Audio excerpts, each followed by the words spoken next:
Welcome to another edition of Backward Glances. I'm Lisa Joya, your host, and my guest today is Las Vegas photographer extraordinaire Larry Hanna. Our mutual friend Jackie Brett is the one that recommended you coming to my show, and so I am so pleased to have you here today, Larry. I know Jackie for a long time. Jackie Brett, yep, I do too, for a long, long time too. So let's get started and just talk a little bit about your early life, if you don't mind. So tell us where you think I can remember that? I hope so. Okay. You're a comedian too, aren't you? Tell us where you were born Well, and where you grew up. I was born in Washington, D.C., and I grew up in the suburbs in Falls Church, Virginia, which is just over the river a bit. And my dad was a career government employee. Okay. So he was assistant administrator and controller of the Small Business Administration. So he was high up. He in the civil service. He's up as GS 18, which they don't even make anymore. But Wow. so I grew up there, and I was there till went off to college, I guess, and came back and forth. But most of my memories are from there, and I still go every now and then try and go back there. And That's great. yeah, I love. Did you have any siblings growing up? Yeah, I have two sisters. My older sister passed away this past year, and my younger sister lives in Houston. Okay. And mom and dad?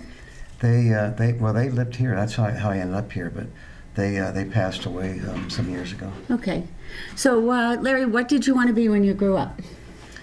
A fireman? No, As every child did. I wanted to be a doctor because I had this habit of breaking bones. Like by the time I hope. By the time I was 11, I had broken my ulnum, my radius, my humerus twice, my clavicle, and fractured my skull.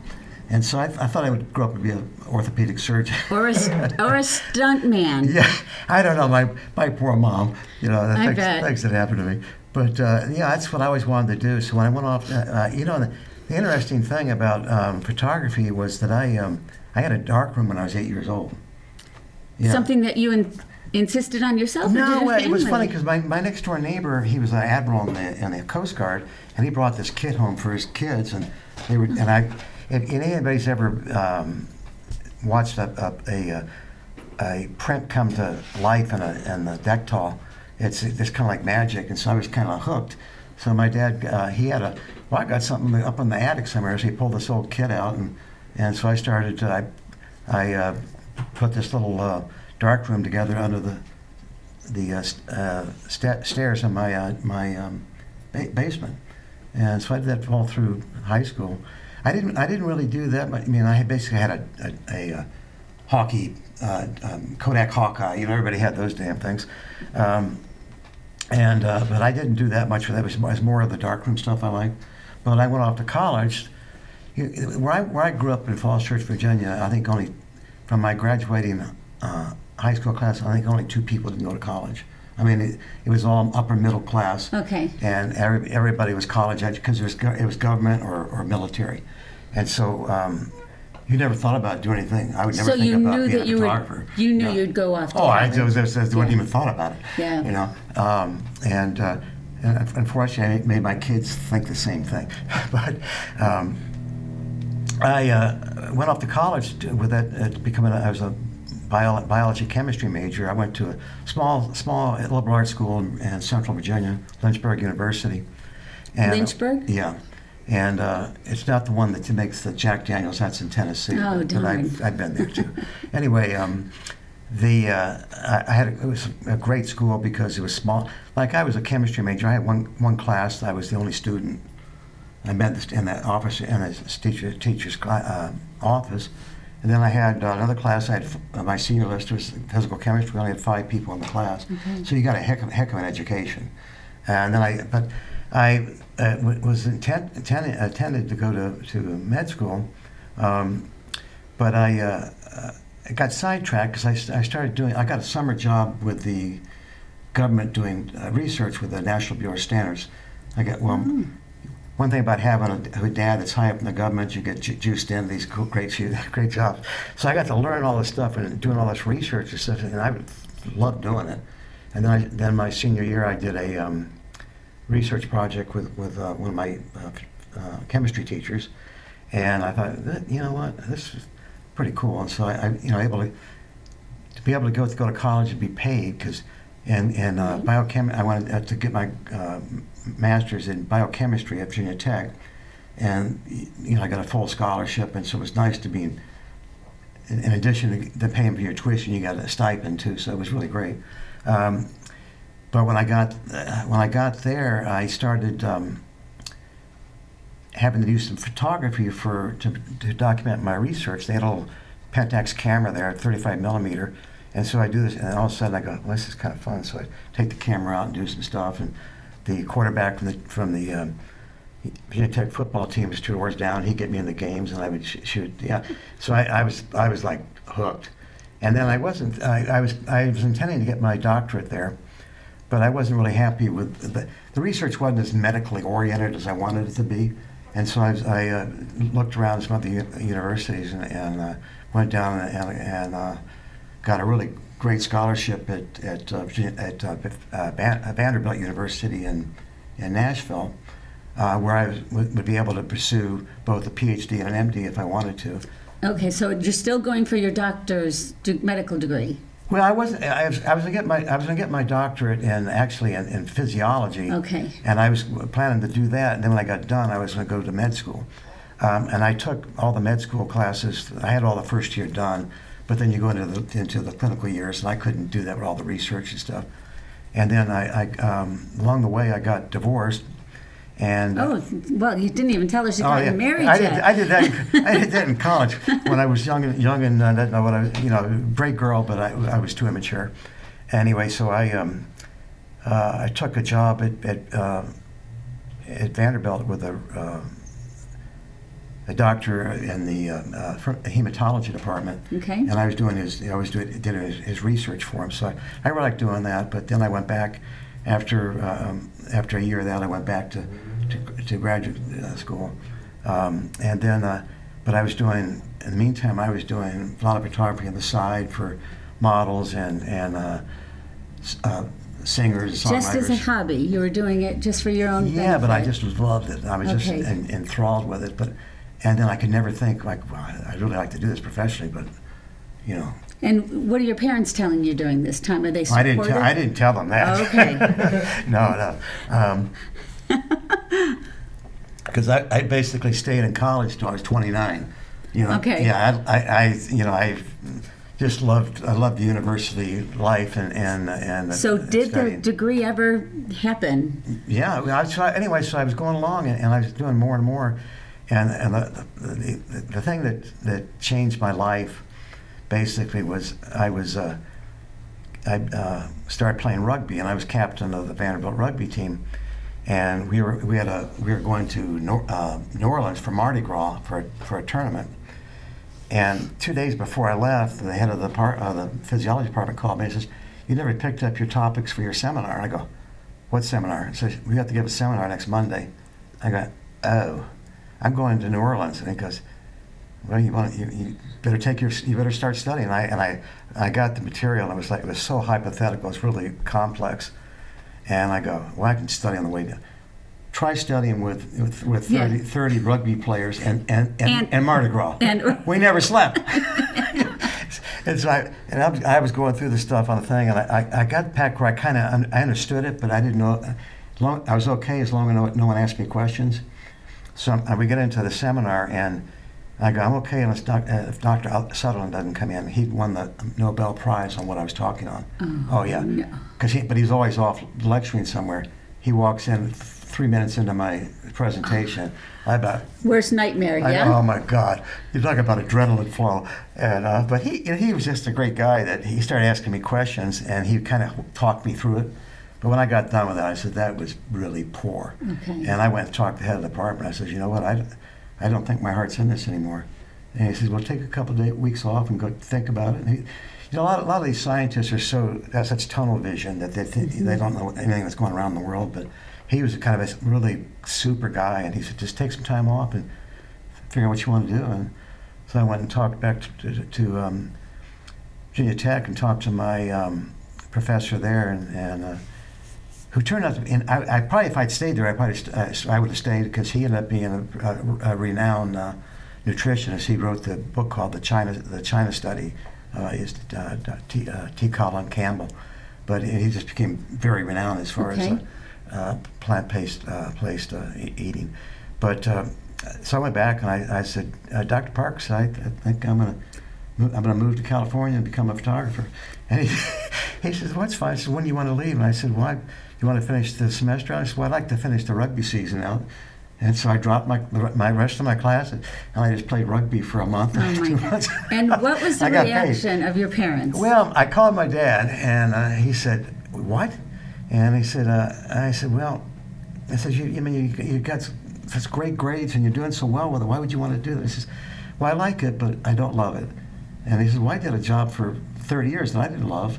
And I said, "Yeah, you had 2 heart attacks." He says, "Point well taken." Oh. And they supported me every inch of the way. That's wonderful. But, And that means everything. And so, and I knew when I left that I had that education to fall back on. Okay. So it wasn't like throwing it all at the will, So where did you go? So I actually, I tell you what happened. I had a friend there in Nashville who had a cousin who was a top commercial photographer in Baltimore. Okay. And he says, "Why don't you send some of your stuff to him, see what he says?" And he sent it back. He says, "You got a great eye, and you handle this real well, but it says you need to learn how to do medium format, large format photography. You have to learn how to use strobes." And I just thought I knew everything. And so I said, "Okay, I need to learn something." It's kind of like today's digital photography today has really kind of changed things.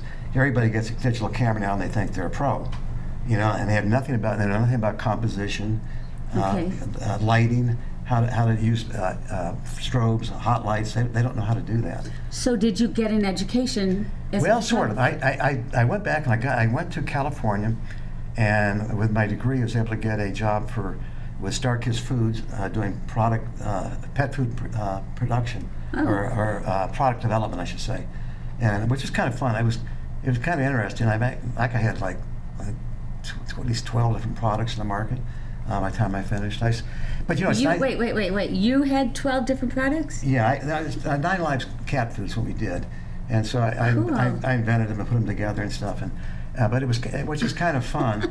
But it's fun having a job that you don't really that you're not trying to make a career out of it. Right. So I would mess with them. Well, I think I'm gonna go over here to Carnation and interview, and they go, no, we'll give you a raise. So I messed with them because they didn't know that I was planning on, as soon as I got enough education and I felt comfortable with my skills and enough equipment and enough money to last me for a little bit, that I was bailing. Okay. And my intention then was to go to Las Vegas. But so what was the education that you got as a photographer? It was kind of piecemeal. I read a lot. I went to a lot of conventions, and I went to a lot of seminars and workshops, and then I took a couple classes on using lighting for commercial, just some bits and pieces. I don't have a formal education. Where in California were you? Well, that depends when you ask. I was all over the place. That's a problem with Southern California. Is you can move around so much, but I was mostly Orange County, Huntington Beach area. And then you said you wanted to go to Las Vegas. Why? Well, my parents moved here in '68. My dad, when he retired from the government in '66 or something like that, and he his good friend in D.C. was Bob Mayhew, who became Howard Hughes' right-hand man. And he moved to California, and so he had my dad, he says, "When you retire, come out and work for me." And so then when Hughes started buying up Vegas, my mom and dad moved up here, and my dad opened the hotels on the transition. So he went started the Desert Inn, then the Sands. And tell us what your dad's name is. Keith Hanna. Keith Hanna, yeah. Okay. And he, so I came out and visited in probably '68, I think, and they just moved here. and my dad was staying at the Sands Inn, had this huge suite, and the stars that performed there were underneath. Like we go out and see Dean Martin come in and leave, and he'd go out in the backyard and hit golf balls because outside back of the Sands Inn it was just all sand. Yeah. You know, it was nothing, and we go to the dinner shows and stuff, and go back and meet. And you said, I'm coming to Vegas. No, I thought this was pretty cool. Well, no, I originally I thought I was going to stay in California, but when I got there, I hated the traffic in California. I don't like California's gorgeous and there's so much to do, but man, you live in your car and the taxes and I wanted to, so I got going. I go, I think it'd be better off in Vegas. Because my parents know a lot of people, and it might help me get started. And so what year did you come here? 76. Okay. So you had a little bit of time there from 68. Well, I was there 5 years. Okay. And I started doing a lot of work on the side. I got one modeling agency that was using me for all their headshots. That's how I met Jackie, because she worked for that agency. She was in that modeling agency. Judy Morio? No, Jackie Brett. Oh, Jackie Brett. Yeah. Okay, sorry. So when she moved, when she first to Vegas, she knew the lady down in California. She said, "Go see Larry for your headshots." Okay. So that's how I got to know her originally. That was Okay. like 78 or something around there. I don't know. Okay. And so, but my dad, he was running the Castaways Hotel in the probably early 70s, and Judy Morio was model for him. She did all our promotions and so forth. So when I moved here, my dad said, "Go see Judy," because she owned Universal Models. Okay. So I went over and talked to her and showed her my portfolio. And so she started sending me all kinds of people. Wow. Okay. Yeah. So I opened a little studio over off of Paradise when I first started, and I didn't know what I wanted. I just wanted to take pictures. Okay. Yeah. Well, on a personal level, did you have a family? Did you marry again? No, I was engaged at the time I moved here to a model, and then she would when I first came here, she was in Japan modeling, and then she came back, and then she worked a lot for Judy, and then but after a number of years, we decided that we were better friends than anything else, Okay. and we're still friends. And So I have a good question. In your opinion, was Las Vegas a great place for an unknown to get started? I mean, back then, for somebody who, but you did know some people. Yeah, well, that was funny. I thought I knew. I thought my parents, their contacts would help me, and it didn't really. I just kind of did it on my own. Okay. Was it easy to get jobs and? It much easier than it would be today, because there's only 300,000 people when I moved here. Okay. And as I say, I started doing a lot of models and stuff, and then these models would go see these ad agencies, and they'd have these pictures, and I'd say, "Who did that?" And so my name started getting out. Okay. And so I started picking up stuff like that. Then and a key thing that did help me was probably, I can't remember the year, it was probably 78. This lady comes in, and she had started a magazine called The Las Vegan. I can't remember, her last name was Miller, but I can't remember her first name. And she was selling advertising door to door, basically. And says, "Do you want to advertise?" I said, "Well, I really can't afford it, but I says, why don't we trade you out for photography? Because I could do because I said your cover is horrible." Okay. I said, someone shot this girl in the desert with this big strobe, and what the hell are they doing? And she said, okay. So I started that relationship with them, and I would do their covers, and they'd run me an ad, and then if they had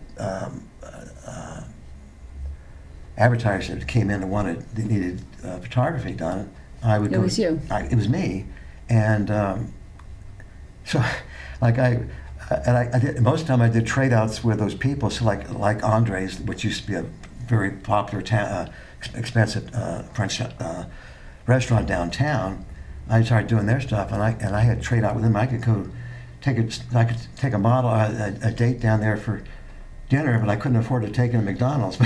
Yeah. Well, So how are you paying for your bills and stuff if you're doing just trades. No, I wasn't, because I was shooting. I was doing the models too. They're paying me. Okay. And then my first hotel was the Showboat, which was down on Las Vegas Boulevard. Not Las Vegas Boulevard, Boulder Highway. Is that right? Yeah. It's not there anymore. And so I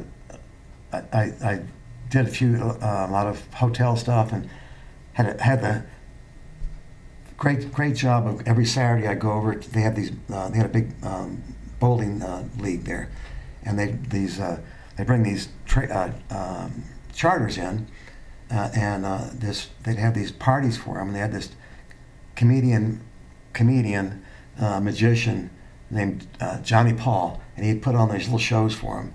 And I mean, I knew his whole act by the time, and I'd take pictures, and then they would sell them and stuff. So it was just like, and I did some weddings. And Did you ever work with the Las Vegas News Bureau? no, I didn't. No? Okay. No. Because I know that they used to do publicity photographs and whatnot for Las Vegas. So I thought maybe you might have worked. They did a lot of work, but they're basically in competition to me. With me. Okay, got it. And I had issues with them because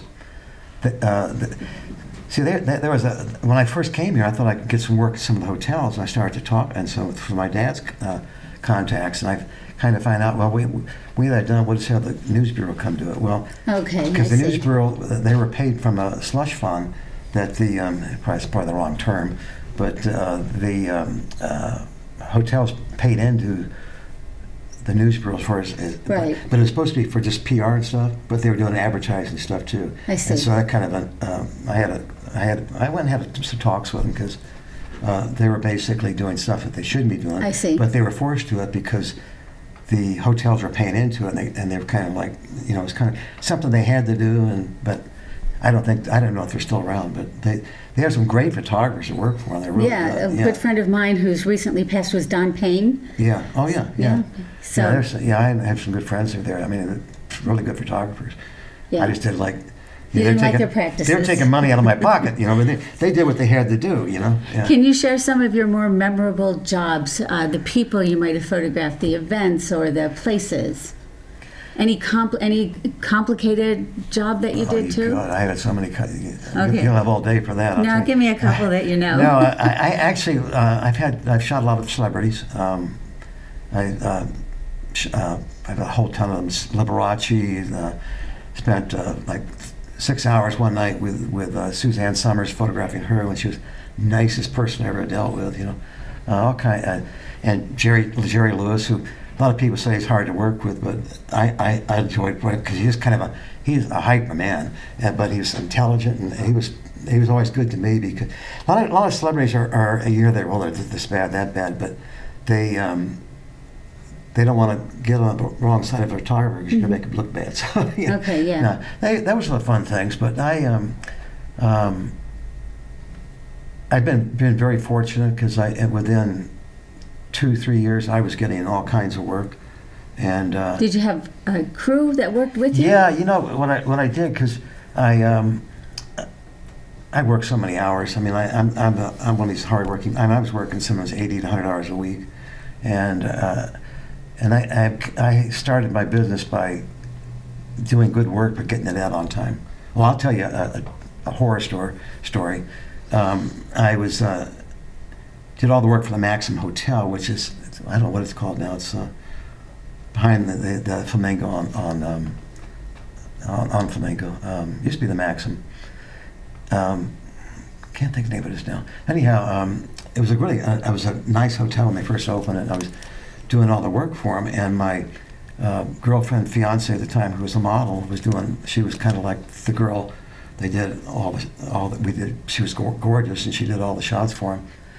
And they were having their first anniversary, and the account executive said they want to use somebody else. They want because she just doesn't have a big enough bust. So they hired this girl that was very busty, but she had a harder look. And so we went in, and they, this is pre-Photoshop days, and they wanted her to come out of the cake. So we had to shoot the cake, and then doing it black and white, and then I shot the showgirl, but it had to be so that she'd be coming out the cave. So I did all the pictures and stuff, and I get a call like 4 o'clock one afternoon from the art director and saying they don't like the girl they shot. They want to know why we didn't shoot Judy. And I go, oh, well. They said, well, can you reshoot it? But we need the prints by tomorrow morning at 8. I had to rent a costume and do the whole thing and print all the pictures and get it over to him at 8:30 the next morning. So I go over, and so meanwhile, we weren't really speaking. Judy and I, we'd split up, and so I went over to her apartment and found out that she was out shooting as an extra out at Valley of Fire all day on a movie. Oh. And so I waited around until she got home about and meanwhile I went over and rented the costume, got her at 6, and she's a night person. I'm not a night person, and so she was kind of pissed that they didn't use her thing anyway. So I said, okay. So I had to go buy her dinner at El Jardín, which is across the street from my studio, and she takes the time to it. I mean, I don't think we started shooting until 1 or 2 in the morning. Got the shots, and then I had to print it all up and get it over there. They accepted them, though. Oh, they loved it then. Okay. But then I found out later from the art director that I got thrown under the bus, and so I billed them for the extra shoot, and the hotel was mad, and so the agency put it on me and threw me under the bus. Oh. And I did everything work for them for like about a year. Okay. Yeah. Oh, yeah. How about some events that took place? Did you ever shoot out at the Nevada test site, or was it already past that time? No, I'm not good on radioactive stuff, but yeah, okay. I had friends that worked that shot out there, but no, I never did that. No. So, but you asked me about equipment, staff. I went from that small studio. I moved over to Highland, at a big studio, and I had. When I lived in L.A., you could shoot your film, take it to the lab, and get it back in 2 hours. Here it was like a week, you know, and I'm going, this isn't going to work. So a friend of mine had some money, and so he helped me get some equipment. So I got a film processor in, so I started doing all my film and stuff.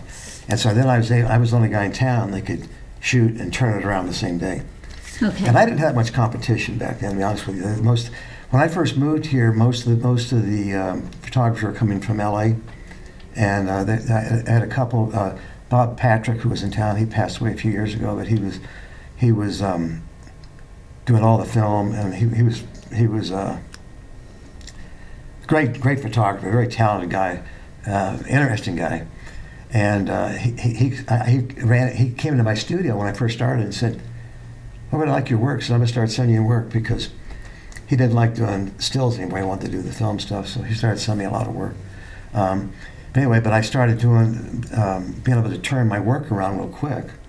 So you got a good reputation. Yeah, I did. And for a long time, I never bid a job.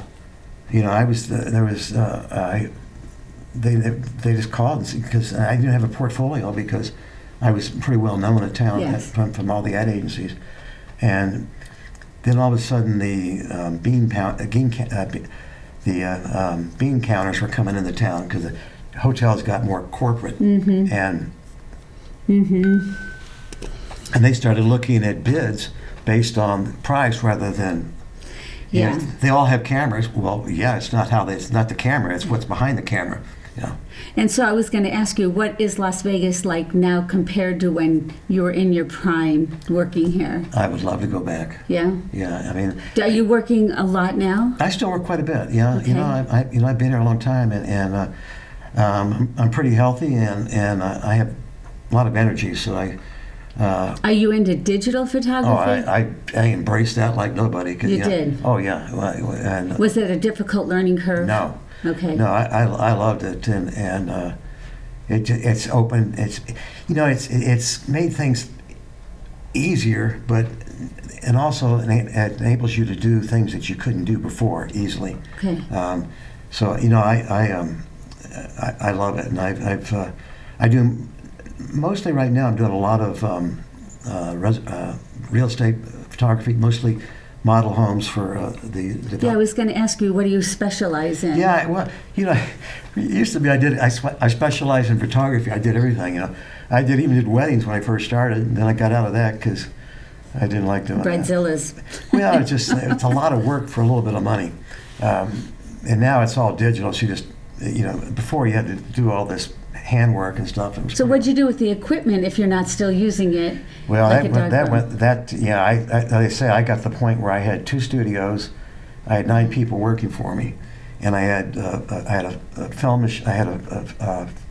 processor. I had a 30-inch print processor and a black and white print. You don't need that anymore. No, and basically I sold a lot of the equipment. My last 30-inch, I kept hanging on to it, and then finally I junked it. Okay. Yeah. Okay.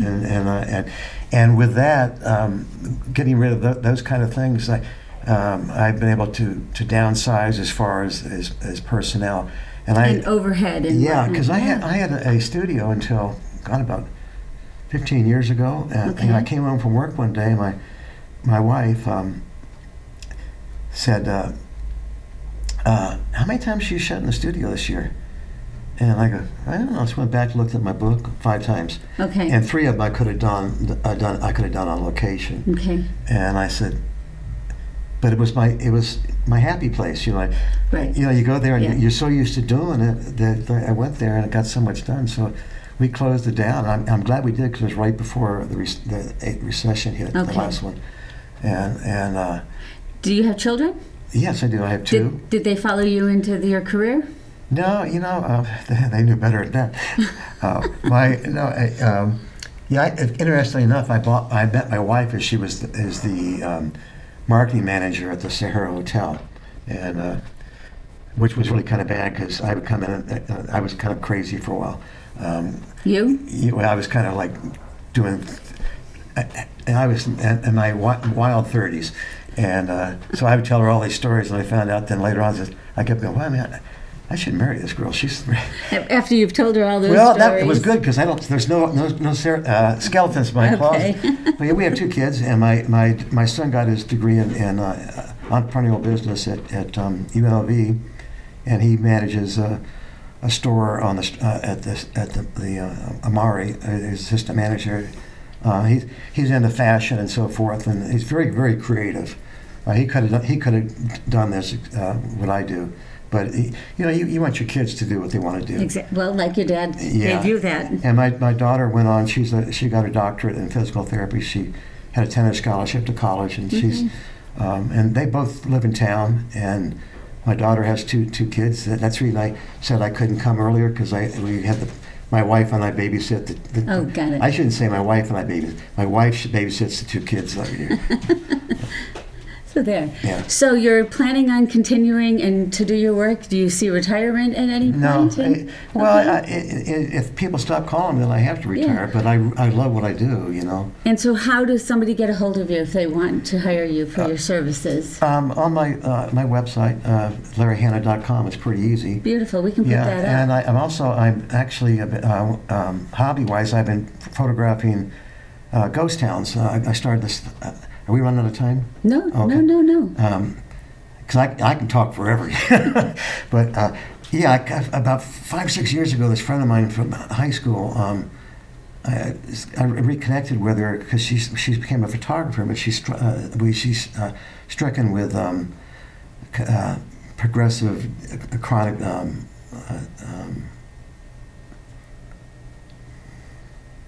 She's just ill. Yeah, but she's a photographer. She's confined to a wheelchair, Okay.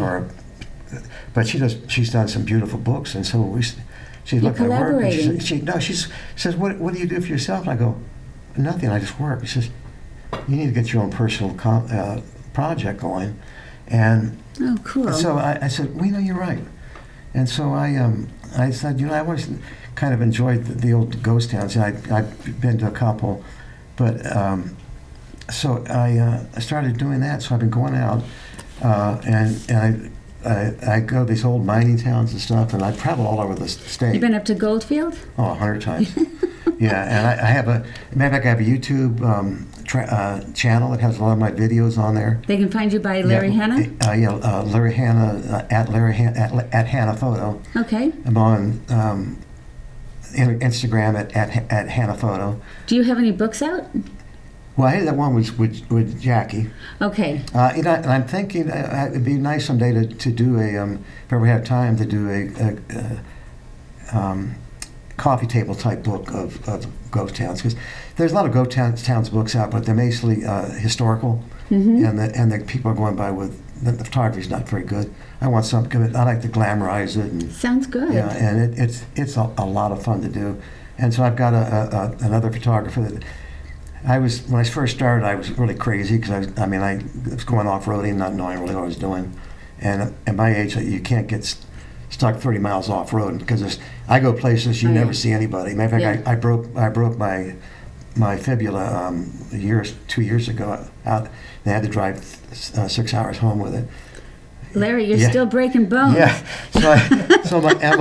Fortunately, I have another photographer I travel with now. Okay. He's a great photographer, and so we travel in separate vehicles, and it's just in case, because we go places. We've gone on roads for 200 miles and never seen another car. If we were to ask you to maybe give us some photographs that that you handpick, we could show some of them when we do the shows. Okay, yeah, We'd like to do that. Yeah, if you go to my website, there's a lot on there, and I also have a site that is open. I don't have. I could send you the address, but it was where you can go in and buy shots. I have a bunch of still life shots of flowers and food and ghost towns and beautiful. Yeah. We can go to your website and see all that. Yeah, I have a separate site for that, so you can order it and they ship it to you. And That's everything. great. Yeah. Well, thank you so much for coming. I mean, you've had a really varied life experience, and I'm sure Las Vegas has benefited greatly for having you be their photographer. Thanks. I'm glad I moved here because I love Nevada and I love Las Vegas. The desert's a beautiful place. It is. It really is. Thank you, Larry. Thank you. And thank you very much, and we'll be back.